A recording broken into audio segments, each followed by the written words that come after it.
Join us as we dive deep into collection storage and bring to light amazing and quirky pieces of Stearns County history, each with a unique story to tell.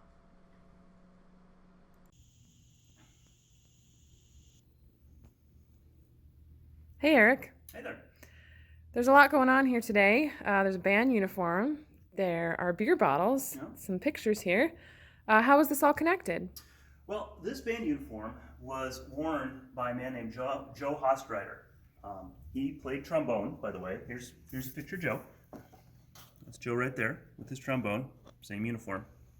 So Joe was a member of a band called the Old Heidelberger Band. The Old Heidelberger Band was a St. Cloud-based band started in 1936 by a man named John Nicolin.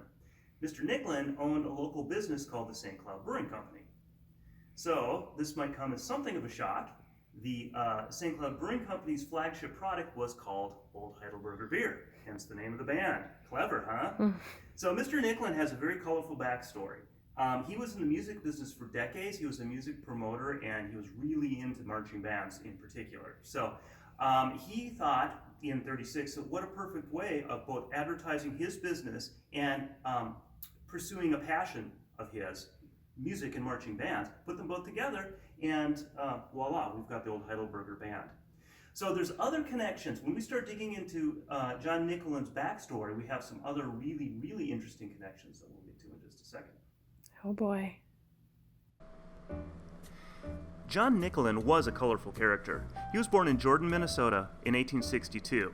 His father, Frank, was an industrialist and kind of a mover and shaker in that part of the Minnesota River Valley, having almost single-handedly put Jordan on the map. Among other business ventures, Frank was the owner or co-owner of both of the Jordan breweries, including starting the business that would eventually become the Schutz and Hilger's Jordan Brewery, which is a really interesting story in itself, for another day. Anyway, after school, John worked at his father's flour mill, while at the same time organizing and managing local bands, including the Nicolin Band. Around 1901, John took a job at the Jacob Schmidt Brewing Company in St. Paul, where he managed the plant for 19 years. Alright, here's where it gets kind of interesting. With the arrival of Prohibition in 1919, the manufacture of beer was illegal, so breweries, including Schmidt, needed to find other sources of income. Schmidt made a near beer, soda, and other products. There have been many rumors circulating for decades that the brewery supplemented its legal products by brewing real beer and shipping them out through tunnels under the streets. It was in this environment that John Nicolin saw an opportunity in the St. Cloud area, and he took it. According to the St. Cloud Daily Journal, 3 July 1920, a business deal of interest to St. Cloud people closed yesterday transfers the property of the Andrew Price Brewing Company to that which will be known as the St. Cloud Brewing Company, organized by John H. Nicolin and his son Florian Nicolin and George F. Schmidt, all of St. Paul. The new brewing company will manufacture such beverages as the present-day laws permit, expecting to place on the market several brands of refreshments.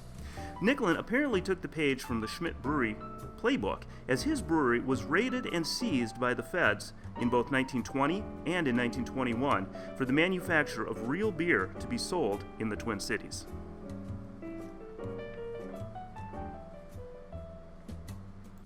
So, Eric, what happened after Prohibition? Well, the Nicolin Beverage Company did survive Prohibition. They sold enough of their sodas and their seemingly delicious non-alcoholic Old Heidelberger malt beverage to stay afloat.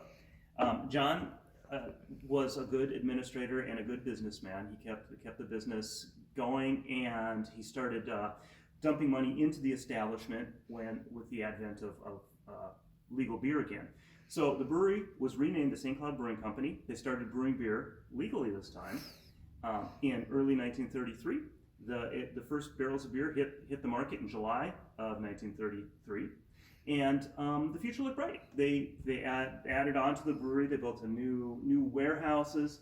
They started the band in early 1936. The band was a community band. It would play free for public events. The musicians were all, quote unquote, schooled in old time music. And from all accounts, it was actually a very good band. They had a lot of kudos.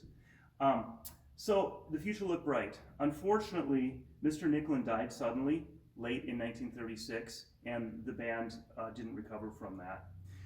Nicolin's son, Bubbles, took over the brewery after his father's death, and apparently didn't have the same business acumen as his dad. the business failed in early 1939. Can we end on a happy note, Eric? I suppose we certainly could. I guess this story just shows that Stearns County residents really knew how to make lemonade from lemons during Prohibition, though, huh? Yeah, or moonshine out of corn. Yes, that too.